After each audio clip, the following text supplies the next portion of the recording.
The shuttle dropped through the clouds like a stone falling into black water, and Sergeant Elias Cade pressed his back against the cold metal wall and counted his own heartbeats because that was the only thing left he could control.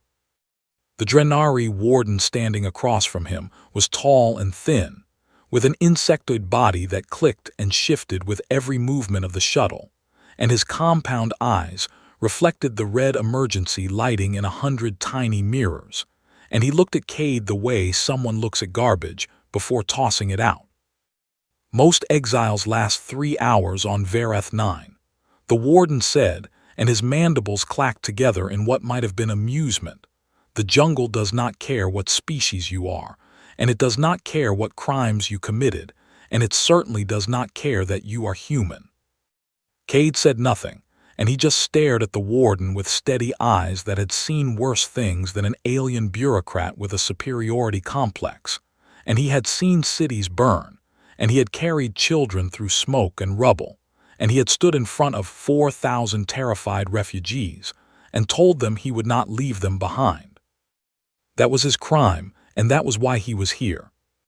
The siege of Korath had been a nightmare, and the Galactic Conquered had ordered a full retreat, and they had told Cade to abandon the civilian refugees and pull his Marines out, and Cade had looked at the order on his display, and he had looked at the thousands of alien families huddled behind his defensive line, and he had turned off his communicator and stayed. He saved every single one of them, and the Conquered court-martialed him for it, and they called it insubordination and dereliction of duty, and conduct unbecoming and a dozen other words that meant nothing except that he had embarrassed the wrong people. The shuttle lurched, and the rear hatch began to open, and hot, wet air rushed in like the breath of something alive and massive, and Cade could smell it immediately. And it was the smell of rotting vegetation and strange flowers, and something metallic underneath like blood mixed with copper. The warden held out a single survival knife, and the blade was maybe 6 inches long, and it looked like a toy. "Your equipment," the warden said. Cade took the knife and weighed it in his hand, and it was light and cheap, and it would break within a week, but it was better than nothing. "Any advice?" Cade asked. The warden tilted his angular head, and his compound eyes caught the green light of the jungle below. "Die quietly," the warden said. "The other creatures will appreciate it." Then the floor beneath Cade opened and he fell. He crashed through the canopy, and it was not a clean fall because nothing on Vareth 9 was clean, and branches whipped across his face and arms, and leaves the size of bedsheets wrapped around him and tore away, and bioluminescent vines pulsed with blue and green light as he smashed through them. And for a few terrible seconds, the whole world was just falling and light and pain. He hit the swamp at the bottom, and the black water swallowed him whole, and it was warm and thick and tasted like metal. And he kicked hard and broke the surface, gasping and coughing, and dragging himself through the muck toward something solid. He found a root system, and he pulled himself up onto it, and he lay there on his back, breathing hard and staring up at the hole he had punched through the canopy far above, and the shuttle was already gone, and the sky was already closing over him as the massive leaves shifted back into place, and just like that the galaxy forgot about Elias Cade. He gave himself 60 seconds to feel sorry for himself, and then he sat up and got to work. This was what the Conquered never understood about humans, and it was the thing that made every other species in the galaxy underestimate them. And it was not strength because humans were not the strongest, and it was not speed because humans were not the fastest, and it was not intelligence because there were dozens of species smarter than humans by raw cognitive measure. It was this, and humans refused to stop. Cade checked his body first, and he had cuts and bruises, and one deep gash on his left forearm that would need attention, but nothing was broken, and nothing was fatal, and he could move, and he could think, and that was enough. He checked his surroundings next, and the swamp stretched in every direction, but he could see higher ground to what he guessed was the north, where the root systems rose out of the water, and formed something like solid land, and the trees there were massive, and their trunks were wider than houses, and their bark glowed faintly with internal light like veins of lava running beneath stone. He needed high ground, and he needed shelter, and he needed to understand this place before it killed him. He moved through the swamp slowly and carefully, and he watched everything, and a human brain is very good at watching, and it is very good at noticing patterns, and Cade noticed a lot in that first hour. He noticed that the red flowers growing along the water's edge tracked his movement, and when he got too close they lunged forward on muscular stems, and he saw the needle-like thorns dripping with something that smelled sweet and chemical, and he marked those in his mind and moved around them. He noticed that the insects here were enormous, and some of them were the size of his fist, and they moved in swarms that pulsed with their own bioluminescence, and he watched one swarm descend on a small animal in the water and strip it to bone in 30 seconds, and he marked those too.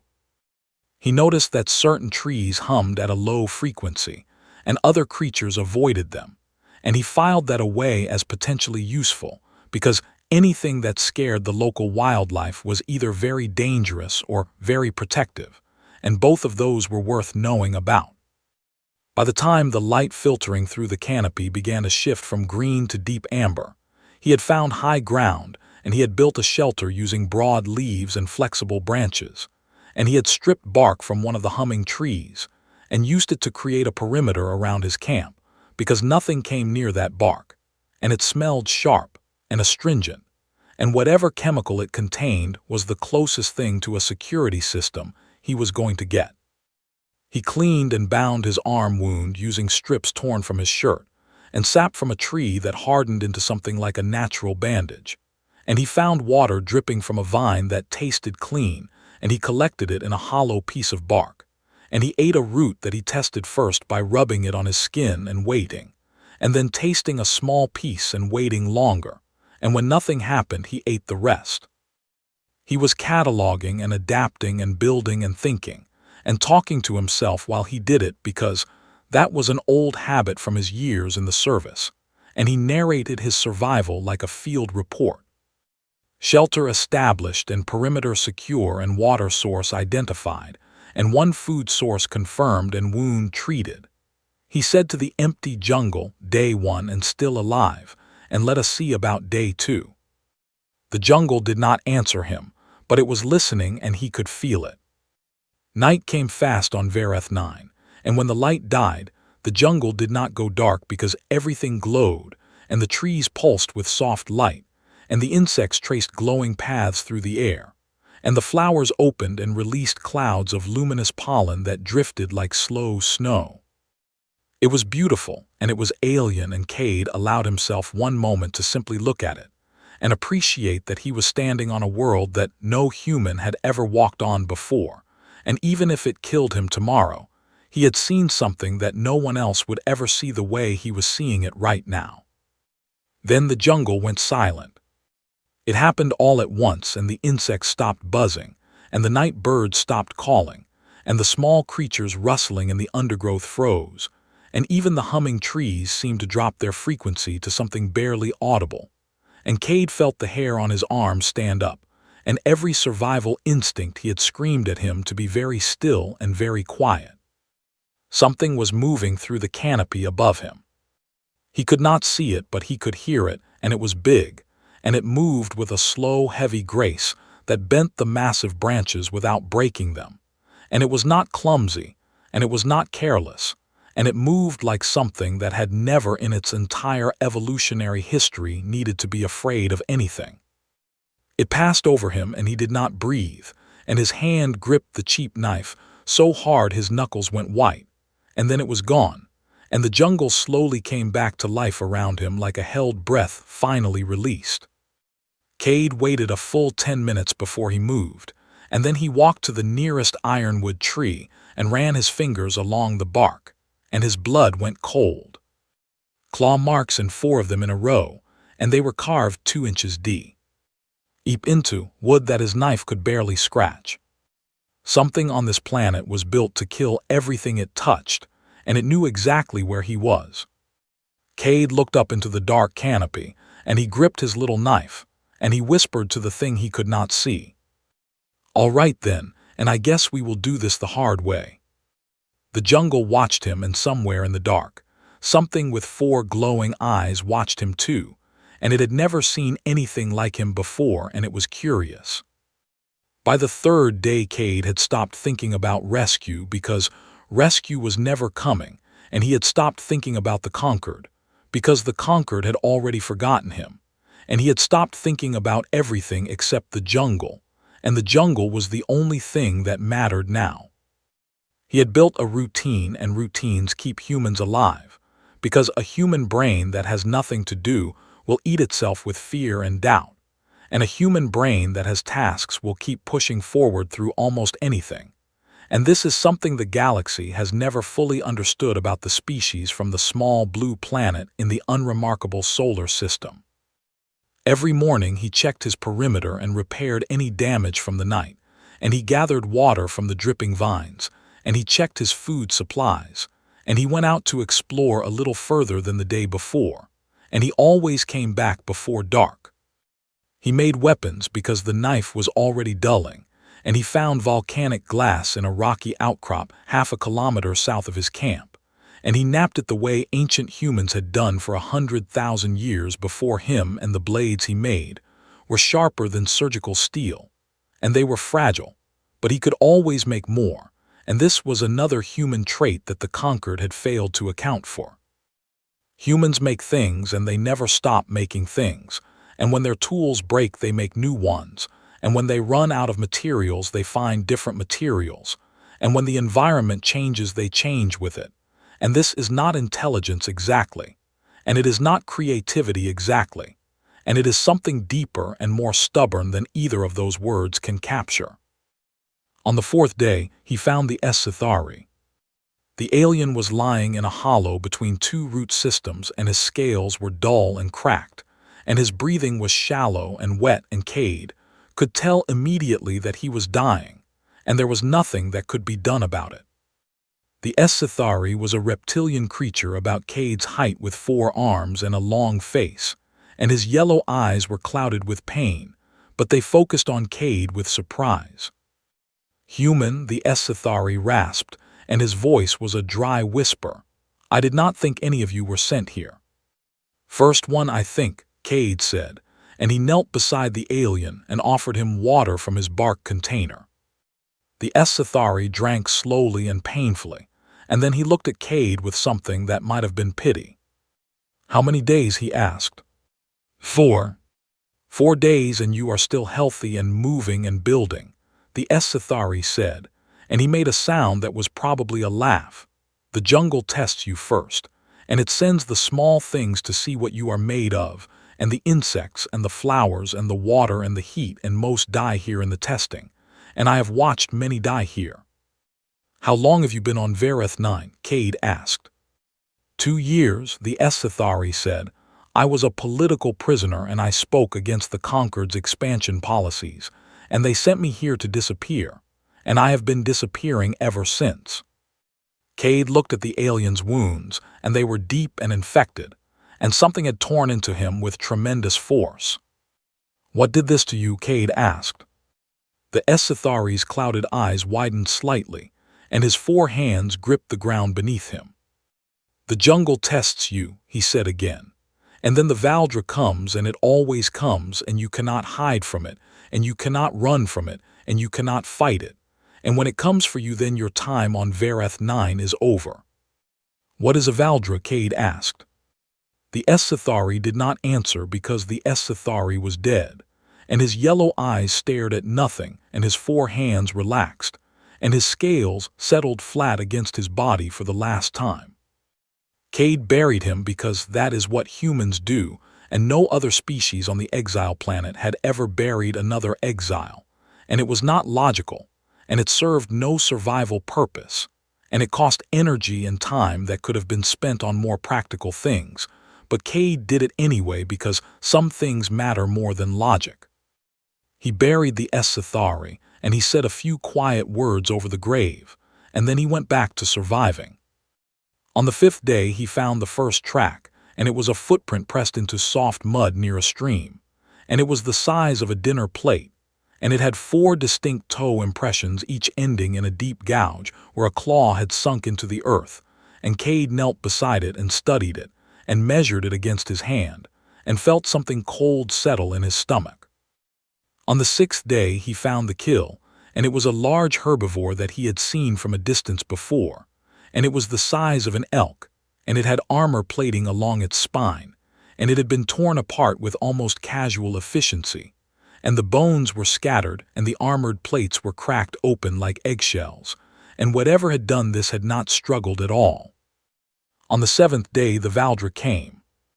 Cade was returning to camp with water when he felt the silence again, and it rolled through the jungle like a wave, and every living thing within 100 meters simply stopped, and the air itself seemed to thicken, and Cade's heart began to pound, and his hands began to shake, and every cell in his body screamed at him to run. He looked up and it was there. The Valdra was crouched on a thick branch about 10 meters above him, and it was the most terrifying thing he had ever seen, and Cade had seen a lot of terrifying things in his life. It was enormous and easily the size of a grizzly bear with 6 limbs, and 4 of them were legs built for explosive speed, and 2 were forward arms with claws that curved like sickles, and its body was covered in fur that shifted and rippled with bioluminescent light, and it was currently a deep angry red that pulsed in slow waves across its hide. Its face was broad and predatory, with a jaw that looked like it could bite through steel, and 4 eyes that glowed in the dim jungle light, and 2 of those eyes burned with a soft orange heat, and those were the thermal eyes, and 2 shimmered with a pale electric blue, and those were the electromagnetic eyes, and all 4 of them were locked on Cade. It dropped from the branch to the ground, and the impact was heavy and solid, and the earth shook, and it landed without a sound, and that was somehow worse than if it had roared, and it stood there 10 meters away, and it stared at him, and its fur shifted from red to a deep violet that Cade could not read.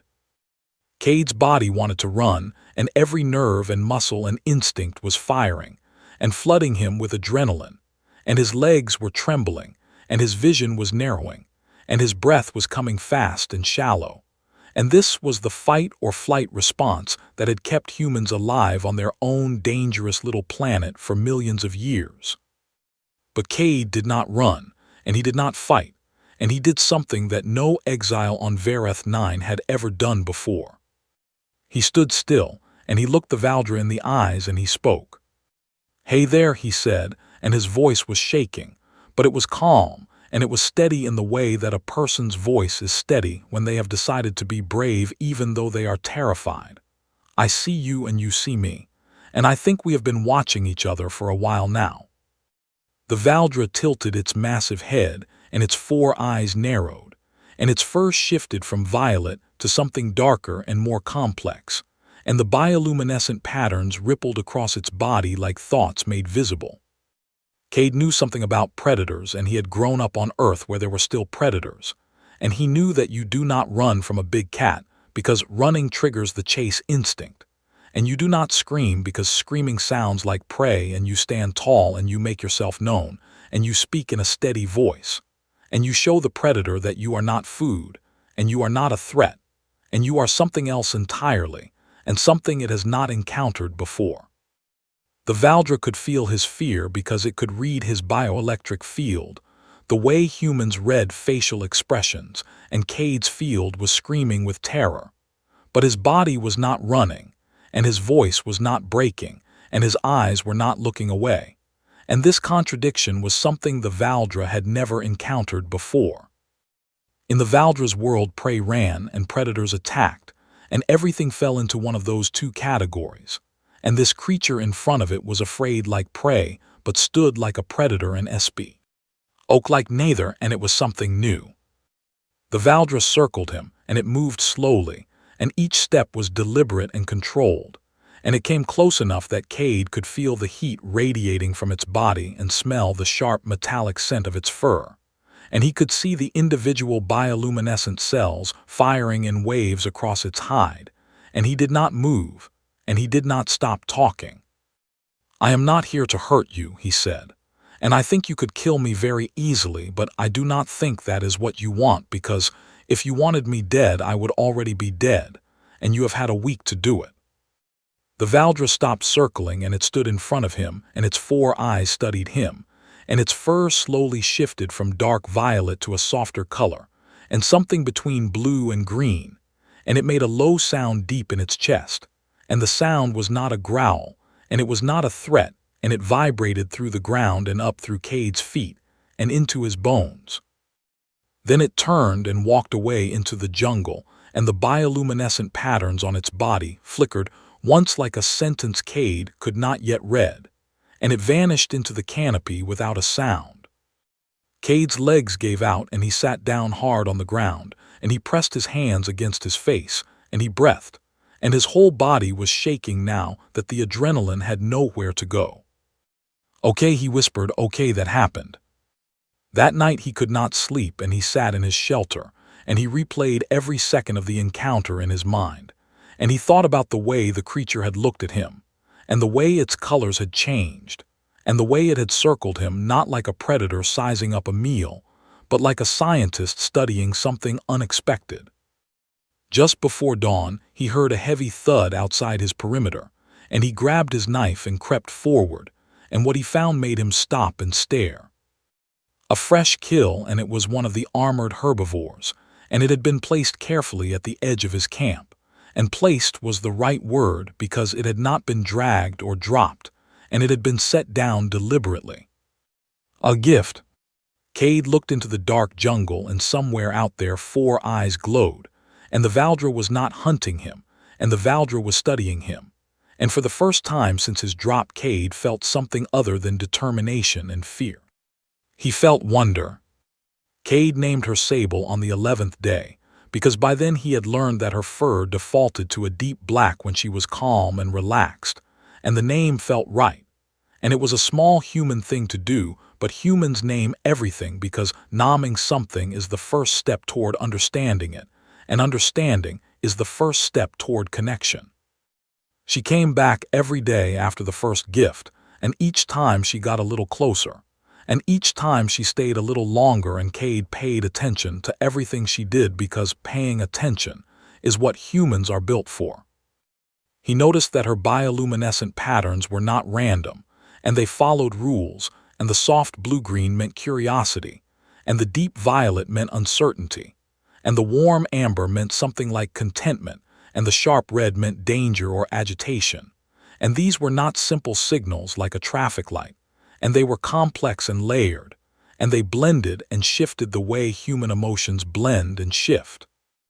He noticed that she made sounds, and not just the deep chest vibration from their first meeting, and she had a whole range of vocalizations and low rumbles and sharp clicks, and a strange harmonic hum that seemed to resonate at frequencies he could feel more than hear, and each sound meant something different.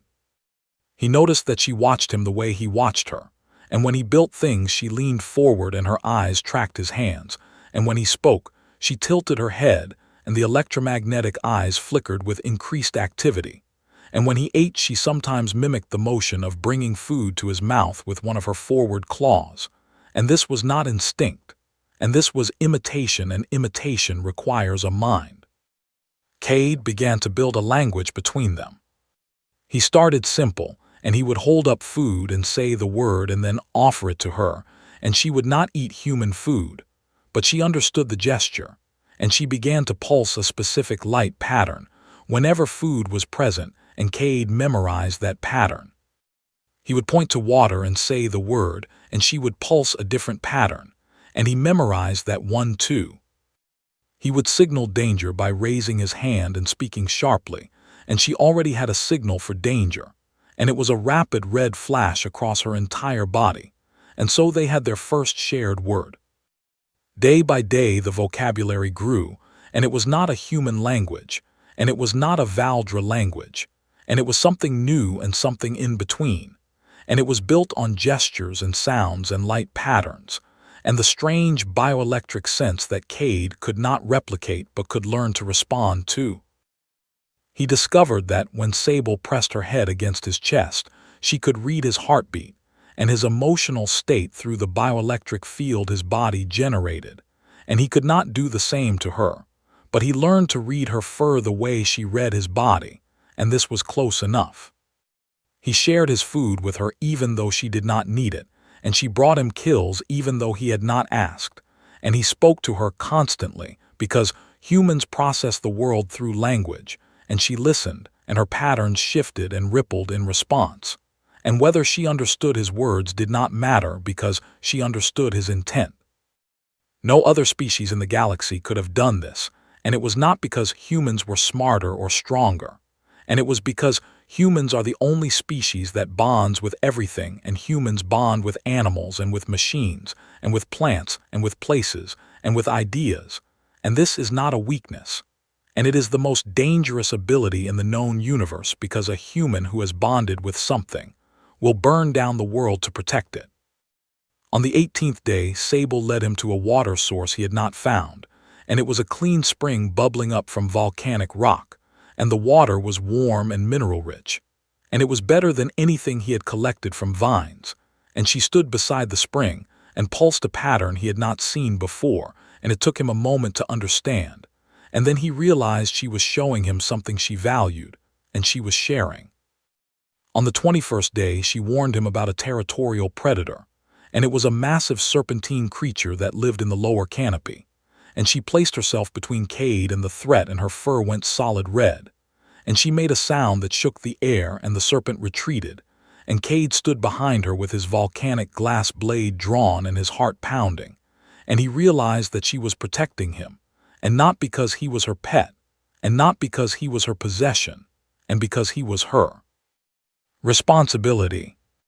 On the 23rd day, she slept near his camp for the first time, and she curled her enormous body around the base of a tree just outside his perimeter, and her fur cycled through soft, peaceful blues and greens, and Cade lay in his shelter and listened to her breathe.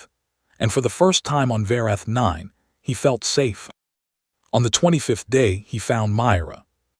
He was following Sable through a section of jungle he had not explored, and she led him to a rocky hillside covered in thick moss, and she stopped and pulsed a pattern that meant something like attention or awareness, and Cade looked around and saw nothing.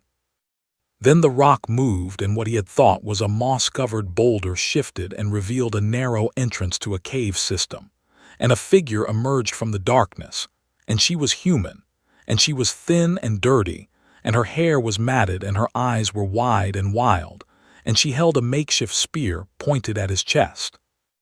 "Stay back," she said. "I am human," Cade said, and he raised his hand slowly. "My name is Elias Cade, and I am an exile like you." The woman stared at him, and then she stared at Sable, who was standing calmly beside him with her fur cycling in soft, curious patterns, and the woman's spear lowered slowly, and her expression shifted from fear to absolute disbelief. "That is a Valdra," she whispered. "You are standing next to a Valdra, and it is not killing you." "Her name is Sable," Cade said. The woman sat down heavily on the rock, and she pressed her hands against her face, and she made a sound that was halfway between laughing and crying. Her name was Myra Sung, and she was a xenobiologist, and she had been exiled to Varath 8 months ago, and she had survived longer than any other exile by hiding underground in the cave system, and never going out except to gather food, and she had not spoken to another living being in all that time.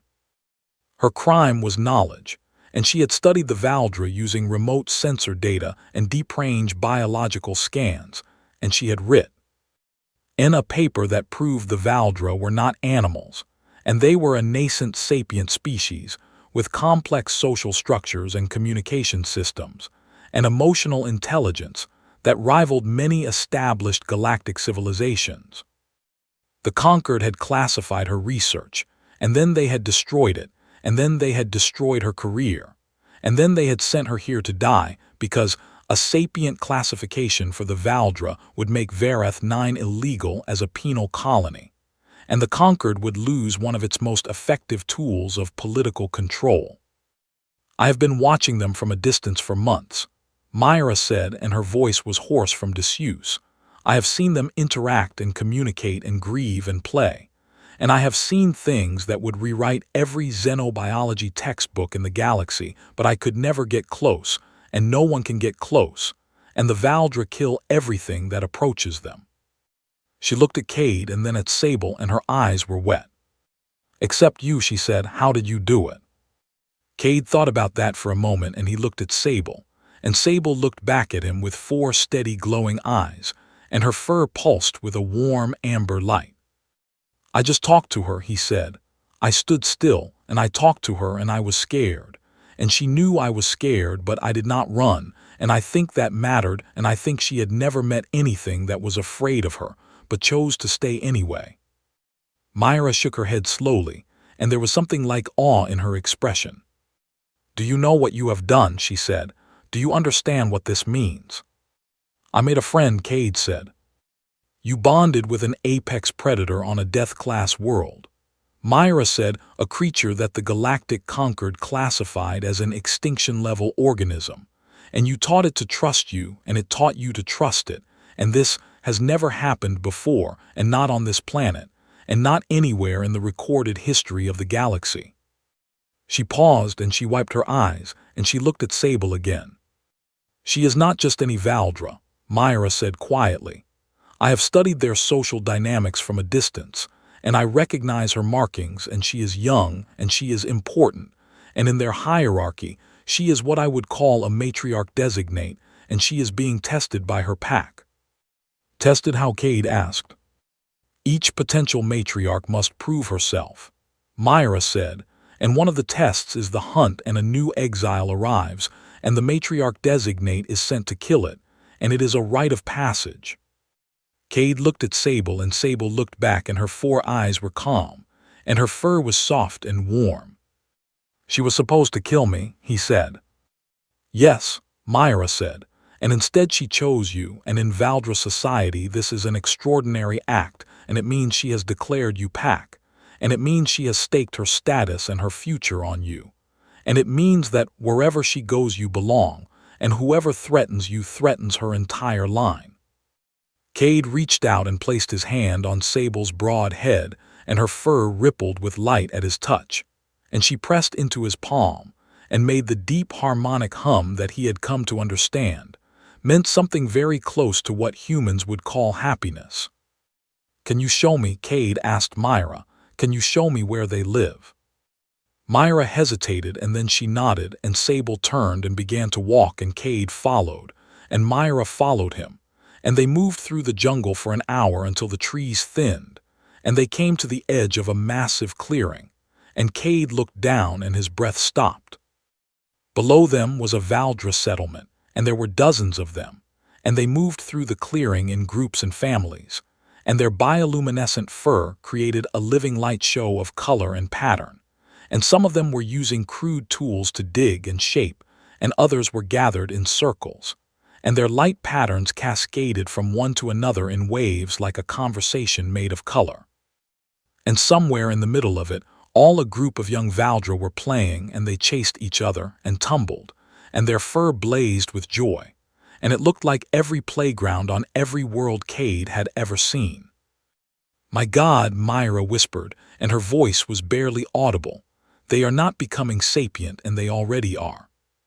Cade looked at the settlement, and he looked at Sable, and Sable looked back at him, and in her 4 glowing eyes, he saw something that he recognized, because he had seen it in the eyes of every refugee he had ever protected, and every soldier he had ever served with, and every person who had ever looked at another person, and decided that they mattered. He saw trust, and he understood the weight of it. The ships came on the 31st day, and Cade heard them before he saw them, and the sound was wrong, and it was not a single shuttle like the one that had dropped him, and it was multiple engines and heavy ones, and the deep thrumming vibration of military-grade dropships cutting through atmosphere.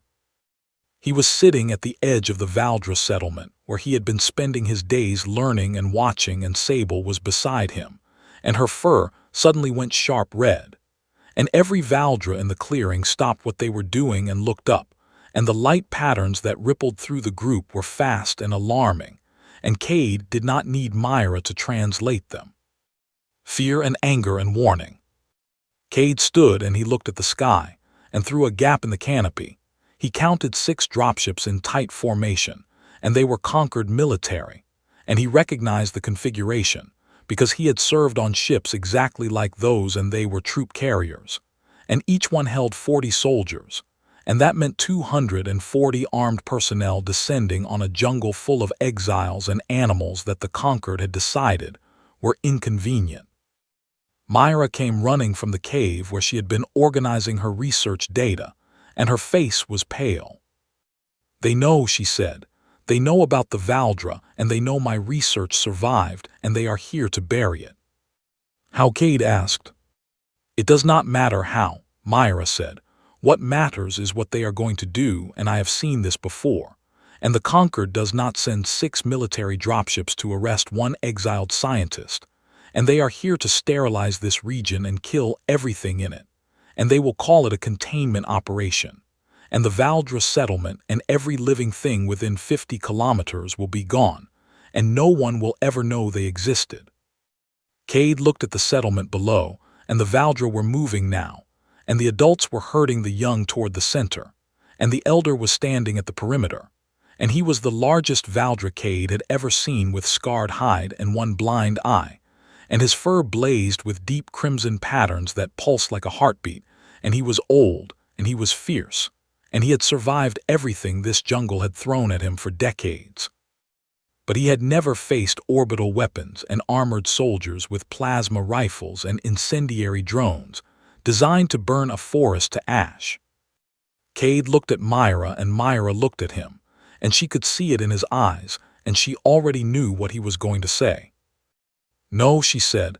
"No, Cade, we need to hide, and we need to survive, and we can get out later, and we can get the data out later." "Later does not exist for them," Cade said, and he pointed at the settlement. "If we hide, then they die, and all of them, and the elder, and the young ones, and Sable, and every single one of them dies. And the Conquered covers it up, and it is Korath all over again, except this time there is no one standing in the way." "You are 1 man," Myra said, "1 man with stone knives on a jungle planet against a military strike force." "I was 1 man at Korath too," Cade said, "and 4,000 people are alive because of it." Myra stared at him, and she saw something in his face that she had read about in xenobiology papers about humans, but had never witnessed up close, and it was the thing that made humans the most unpredictable species in the galaxy.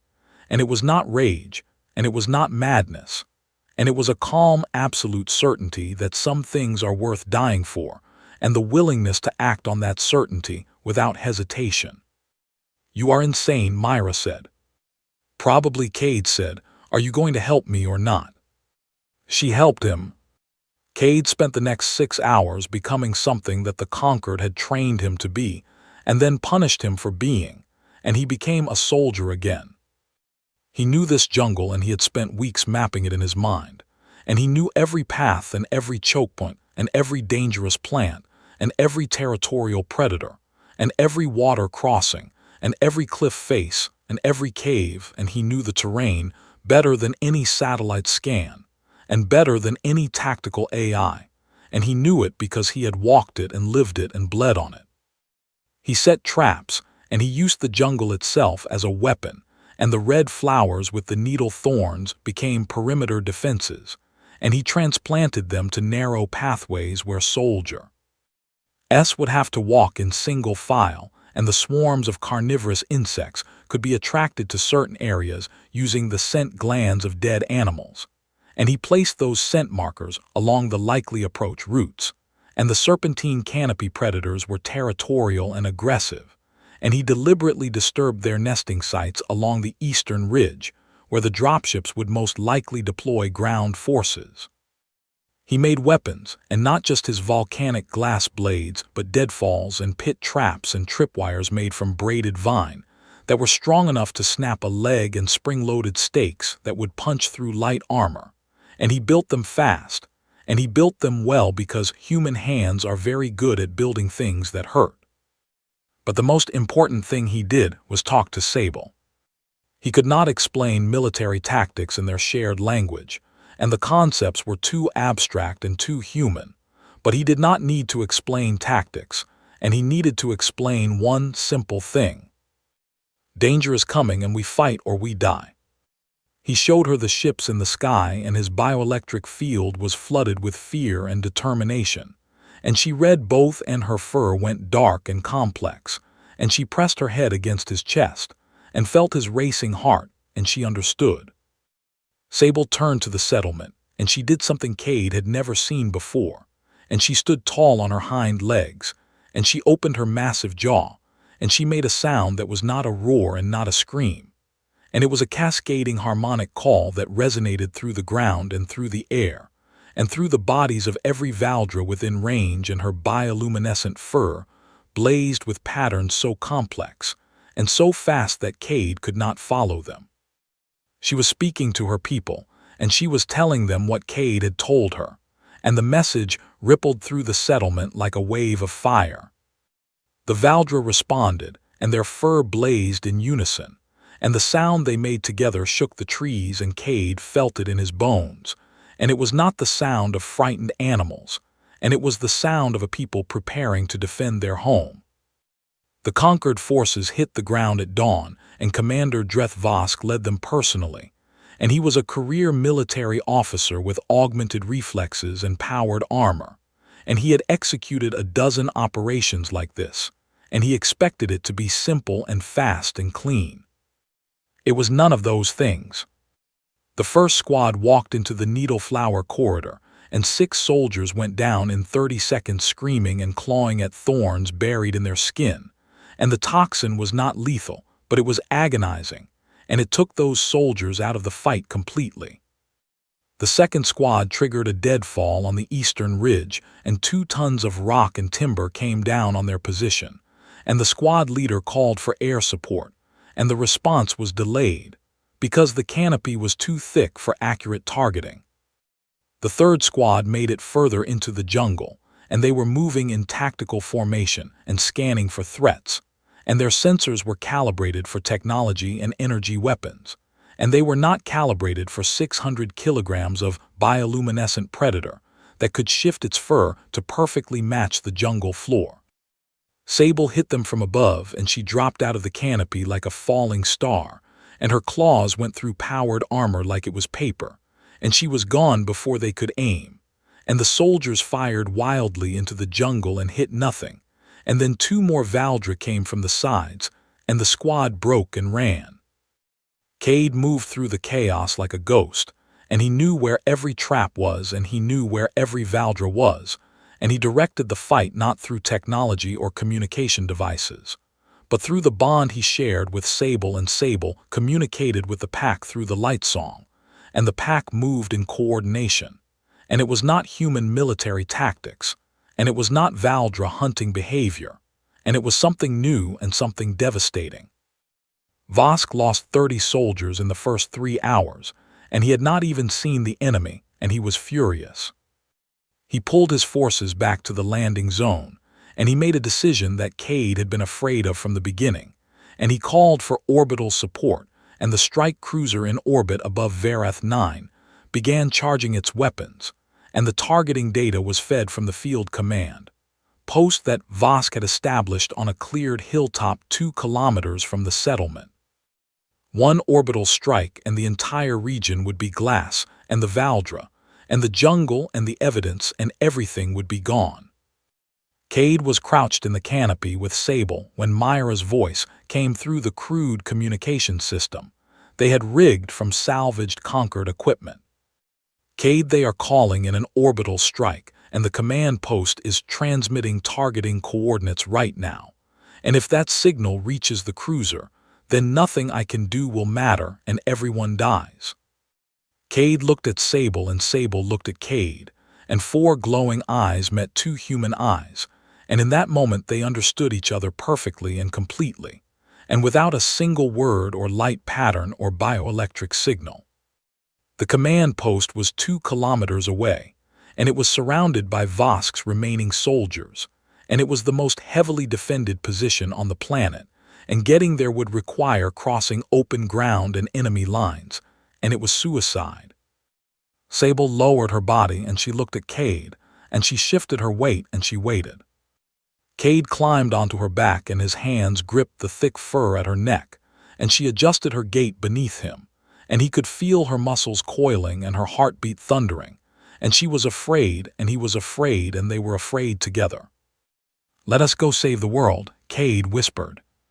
Sable launched into the canopy, and the jungle blurred around them, and somewhere behind them the clock was ticking, and somewhere above them a warship was preparing to fire, and somewhere ahead of them 100 soldiers stood between them and the only chance anyone had. And they ran toward it anyway, because that is what you do when you have something worth fighting for. They moved through the burning jungle like a single creature, and Sable's 6 limbs carried them through the canopy at a speed that no vehicle could match in this terrain. And Cade pressed himself flat against her back, and felt every shift of her muscles and every adjustment of her balance, and the bioelectric pulse of her body thrummed against his skin like a second heartbeat. The jungle was on fire in patches where conquered incendiary drones had done their work, and the smoke was thick and choking, and the bioluminescent plants flickered and died in the heat, and Cade could feel the temperature rising and his eyes stung and his lungs burned. But Sable moved through the smoke like she was born in it, and her fur shifted to match the orange and black of the flames, and she was invisible, and she was unstoppable. They hit the first perimeter line at full speed, and the soldiers there never saw them coming because they were watching for threats on the ground, and Sable came through the canopy like a thunderbolt, and Cade felt the impact as she struck and he held on, and she was past them before they could raise their weapons, and the shouts and plasma fire that erupted behind them hit nothing but trees and smoke. Cade guided her with his body and his voice and his intent, and she could feel what he wanted through the bioelectric contact between them, and when he leaned left she turned left, and when he pressed down she dropped lower, and when his heart rate spiked she knew danger was close and she adjusted, and this was not a rider controlling a mount, and this was 2 minds thinking together. Her thermal eyes saw the heat signatures of soldiers hiding behind cover, and she communicated their positions to Cade through a rapid pulse of light across her shoulder, and he read the patterns and called out directions, and they wove through the enemy positions like water through rocks. A plasma bolt seared across Sable's left flank and she screamed, and the sound was enormous and anguished, and it shook the air and Cade felt it in his chest like a physical blow. And the wound was ugly and the fur was burned away, and the flesh beneath was raw and smoking. But she did not stop, and she did not slow, and she kept running because the settlement was behind them, and her people were behind them, and stopping meant death for everyone. Cade pressed his hand against the wound, and he could feel her pain through the bioelectric field, and it was staggering, and it was like touching a live wire of pure agony, but he did not pull away. And he kept his hand there and he spoke to her, and his voice was steady even though his eyes were blurring. "I know it hurts and I am here and we are almost there, and you can do this because you are the strongest thing I have ever known, and we are going to finish this together." She ran harder. The command post was on the hilltop, and it was surrounded by portable barriers and sensor arrays, and 24 of Vosk's best soldiers, and the orbital targeting relay was a tall antenna structure in the center broadcasting coordinates to the strike cruiser above, and the display panels at its base showed a countdown and they had minutes, and not many. Sable burst through the perimeter like a battering ram and her massive body smashed through a portable barrier, and sent 2 soldiers flying and Cade rolled off her back and hit the ground running, and he had a volcanic glass blade in each hand, and he was not a politician, and he was not a diplomat, and he was a Marine, and this is what Marines do. The soldiers were trained and armed with weapons that could cut through steel, but they were fighting in close quarters against a human who knew their tactics and a Valdra who could turn invisible, and the combination was something their training had never prepared them for. Cade fought with the efficiency of a man who has nothing left to lose and everything left to protect, and he used the terrain, and he used the chaos, and he used the smoke, and he moved between soldiers before they could track him, and his blades found the gaps in their armor and the joints and the seals, and he was fast and precise and relentless. Sable fought beside him, and her wounded flank blazed with pain, but her other 5 limbs were whole, and her claws tore through armor, and her jaw snapped weapons in half, and her fur shifted with every movement, and she was everywhere and nowhere, and the soldiers could not pin her down. Then Vosk came.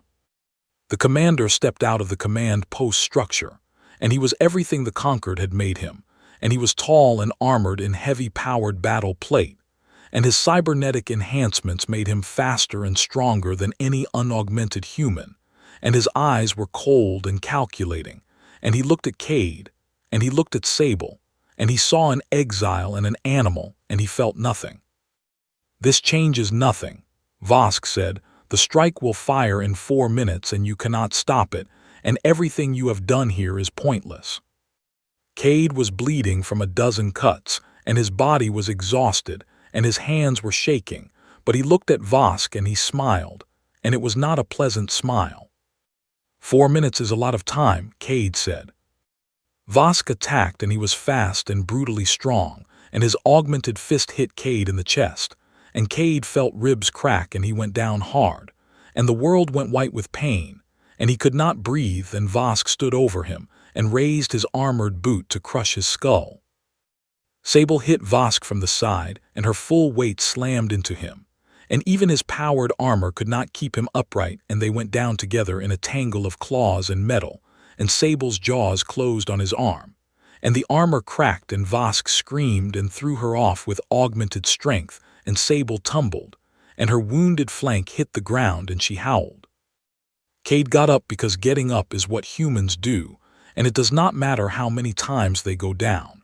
And it does not matter how much it hurts, and they get up, and they get up, and they keep getting up until the fight is over or they are dead. He did not go for Vosk, and he went for the relay. The targeting antenna was broadcasting, and the countdown was under 2 minutes, and Cade looked at the relay, and he looked at the power supply feeding it, and he looked at the command post's portable generator, and his mind did what human minds do best, and it improvised. He ripped open the generator housing, and he pulled the power coupling, and he jammed it directly into the relay's input feed, and it was crude, and it was dangerous, and it was the kind of thing no trained engineer would ever do, because it would create a massive feedback loop that would overload every circuit in the system, and that was exactly what Cade wanted. The relay exploded in a shower of sparks and molten metal, and the antenna collapsed, and the targeting signal died, and somewhere in orbit above them, the strike cruiser received a sudden loss of signal, and without coordinates the weapons could not fire, and the countdown stopped. Vosk roared, and he charged at Cade, and Cade could not fight him, and he could barely stand, but he did not have to fight him because Sable was there. She rose from the ground, and her wounded flank was bleeding, and her fur was dim with pain, but her 4 eyes blazed, and she placed herself between Cade and Vosk, and she stood tall, and her fur cycled through every color Cade had ever seen, and some he had not, and she opened her jaw, and she made a sound that was not a roar and not a scream, and it was a declaration. Vosk stopped, and for the first time something other than cold calculation crossed his face, and he looked into those 4 glowing eyes, and he saw what Cade had seen on the 7th day, and what Myra had known for years, and what the Conquered had tried to bury and destroy and deny. Intelligence and awareness, and will and a mind looking back at him and judging him and finding him small. "What are you?" Vosk whispered. Sable's answer was a low harmonic rumble that vibrated through the ground and through Vosk's armor and through his bones, and it was not a word, but it was an answer, and the answer was, "I am here and I am alive, and you will not take that from me or from my people." Vosk surrendered, and not because he was defeated physically, and not because he could not have continued fighting, but because something broke behind his eyes, and it was the certainty that he was right, and that certainty is the only thing that keeps people like Vosk moving forward, and without it, He was just a man in heavy armor standing in a burning jungle with nothing left to fight for. Cade collapsed against the ruined relay and Sable lay down beside him, and she pressed her massive head against his chest, and he put his arms around her and they breathed together, and the battle was over. Myra reached the command post 20 minutes later with a group of Valdra flanking her, and the remaining conquered soldiers had surrendered or fled, and the jungle was slowly reclaiming the burned areas and life was already pushing back through the ash. Myra sat down at the command post's communication console, and she looked at Cade and he nodded, and she opened a broadband transmission, and she sent everything. Her research data and the biological evidence of Valdra sapience, and the recordings from the battle and the communication between human and Valdra, and the proof that the conquered had ordered the extermination of a sapient species to protect a penal colony.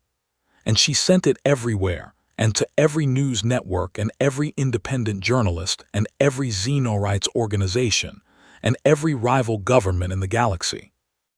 The signal went out and it could not be called back, and the truth was free. 3 weeks later, a galactic conquered diplomatic vessel descended through the clouds of Vareth 9, and it landed in the clearing near the Valdra settlement, and dignitaries and officials and journalists stepped out into the jungle, and they were afraid and they were amazed, and they looked at the Valdra, and the Valdra looked back at them with luminous eyes.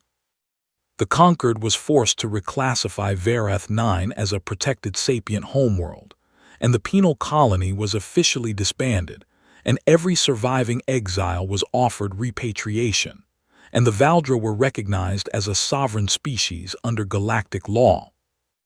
They offered Cade a pardon and he refused. "A pardon means I did something wrong," he said. "I did nothing wrong at Koreth, and I did nothing wrong here, and I do not want your forgiveness because I do not need it, and what I want is an apology." They gave him one, and it was public, and it was formal, and it was entered into the official record of the Galactic Conquered, and it acknowledged that Sergeant Elias Cade had been wrongfully convicted, and that his actions at Koreth and on Vareth 9 had been heroic and just. Cade stayed on the planet, and not as an exile, and not as a prisoner, and as an ambassador, and the first human Valdra liaison, and he built a home at the edge of the settlement, and Sable slept beside it every night, and her flank healed into a long silver scar that she wore without shame. The Valdra elder with the one blind eye came to Cade on a warm evening, and pressed his scarred head against Cade's chest, and read his heartbeat, and the elder's fur pulsed with a slow, deep blue that Myra said she had never seen before, and she thought it might mean respect. Months passed, and the settlement grew, and Valdra and human researchers worked side by side, and the language between species grew richer and more complex, and young Valdra would follow Cade through the jungle and mimic his gestures, and he taught them things, and they taught him things, and the bond that had started between one human and one Valdra spread outward like ripples in water. A conquered diplomat visited the settle.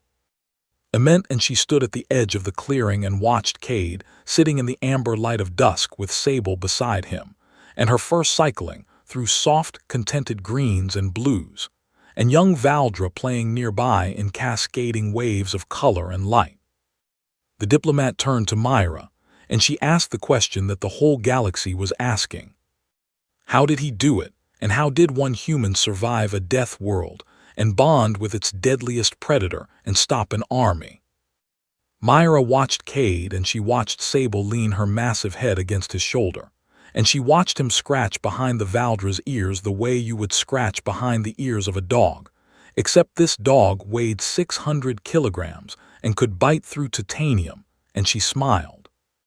You dropped him into a jungle full of monsters, and you expected him to die, and you forgot the most important thing about humans. What is that? The diplomat asked. We are the scariest thing in any jungle we walk into, Myra said, not because we are the strongest and not because we are the fastest and not because we have claws or fangs or armor, and because we make friends. And once a human has decided that you are their friend, then God help anyone who tries to hurt you, because that human will not stop, and they will never stop, and the entire galaxy is not big enough to protect you from a human who loves something. The diplomat looked at Cade and at Sable, and at the settlement full of glowing, luminous beings who had been weeks away from extinction, and she did not say anything because there was nothing to say.